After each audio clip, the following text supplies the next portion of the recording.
We have seen in the last Sundays of Lent all the many gifts Jesus wants to give us. First, the gift of glory in the Transfiguration. Last Sunday, the gift of thirst and a deeper connection with the purpose of life, with the Samaritan woman.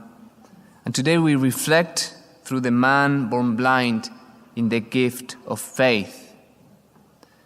This man was born blind. He was unable to see. He had a partial vision of reality.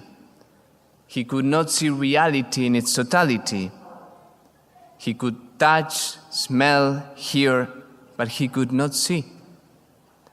If you could have, proportions, a good example will be to think, imagine that this man was inside the altar. Imagine the altar like a box. So this man had this narrow perception of reality. He was inside this box.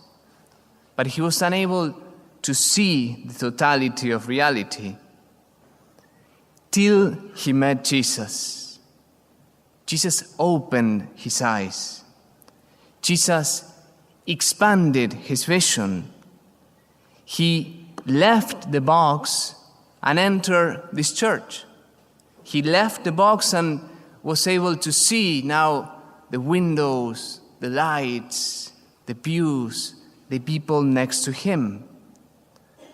And this step from darkness and blindness to sight is an analogy of what it means to have faith.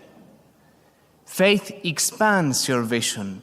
Faith means getting out of this box and entering a deeper reality. Those who have faith, they see more. They are more open-minded. Those who have faith are not narrow-minded. They have a deeper vision of the totality of reality. I don't know if it ever happened to you that you either went on a retreat or you see someone who comes from a retreat and you have this expression, now back to reality. This is not true, because reality in its totality is connection with God.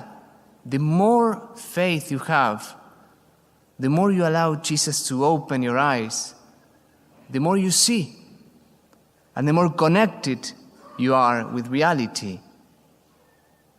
And this is what we see in this process of conversion and illumination of the man born blind. This is difficult. How to get outside the box? Many times we have this notion of knowledge that is very scientific. I only believe what I can prove. I only acknowledge as true the realities that I can measure. So you limit your perception of reality, and we stay inside the box. So how does Jesus take the man born blind?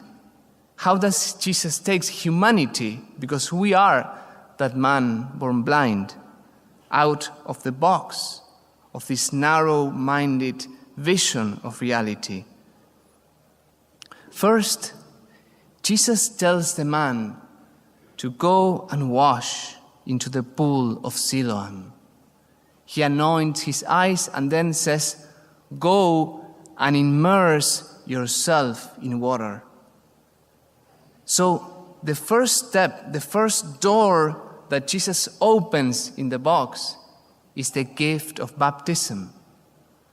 Through baptism, our soul is illuminated. Through baptism, we receive the gift of faith. And that's why the first thing to grow and to get outside the box is to ask for the gift of faith. Faith demands humility. And that's why sometimes it's so difficult for us to believe. Because faith is something you receive. The second reading speaks of faith as light. You were once in darkness, but now you are light in the Lord. When you turn on the light, you see things that were there, but maybe you were not able to see. I don't know if it ever happened that you wake up in the middle of the night, you need to go to the restroom, and you bump into things because there are no lights. So it's not that the things are not there. The light allows you to see those things. And that's what happens in baptism. Our souls are illumined. We receive a new light to see in a different perspective. That's what happened with the man born blind. First, Jesus says, go and wash into the pool. And he went blind. As he speaks with Jesus, he's still blind. He only is able to see after being washed. He receives this gift of baptism, this gift of faith. So that's the first thing we need to know, that through baptism, Christ opened a window in this box and leads us to enter a deeper reality. Second, we see that Jesus allows this man to suffer trials in his faith. He tells him, go wash yourself, but then Jesus leaves. He kind of hides himself from the man. And while he's hiding or departing from the man is challenged in his faith. First by the Pharisees. They asked him to tell who this man is. Then his parents. And then they threw him out from the synagogue. He's rejected because of his faith. And it seems that Christ is not interested. It seems that Christ is absent. It seems that Christ is gone while he's suffering. But that's not true. Christ is withdrawing, so his faith begins to grow. So he defends his faith. His faith is tested by trials and is being purified like gold, like St. Peter says. So that's the second thing we see, that once Christ takes you outside the box, once you access the world of faith through baptism, then to grow, you need to be tested. To grow, your faith needs to be purified. To grow stronger in your faith, you need to be many times rejected, persecuted, and many times even believe or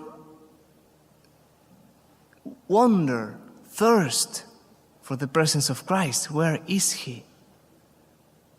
Trusting that he will encounter you. And that's the last thing we see in the gospel. And this is the most beautiful thing. The ultimate goal of faith is vision. The ultimate goal of this journey of faith is the vision of God in heaven. Paul says, now we see partially, like in a mirror. Then we will see face to face. But in this life, we walk in faith. And faith, the ultimate goal of that faith in this life, is discovering Jesus, is encountering him. Look at this man. First, he calls Jesus the man named Jesus. Then he calls him a prophet. Then he calls him someone sent by God. And then, at the end, Jesus says, do you believe in the Son of Man? Who is he, sir, that I may believe in him? You have seen him. The one speaking with you is he. I do believe. and he worshipped him. He worshipped him. Faith, ultimately, in this life, is having this sense of the presence of Christ.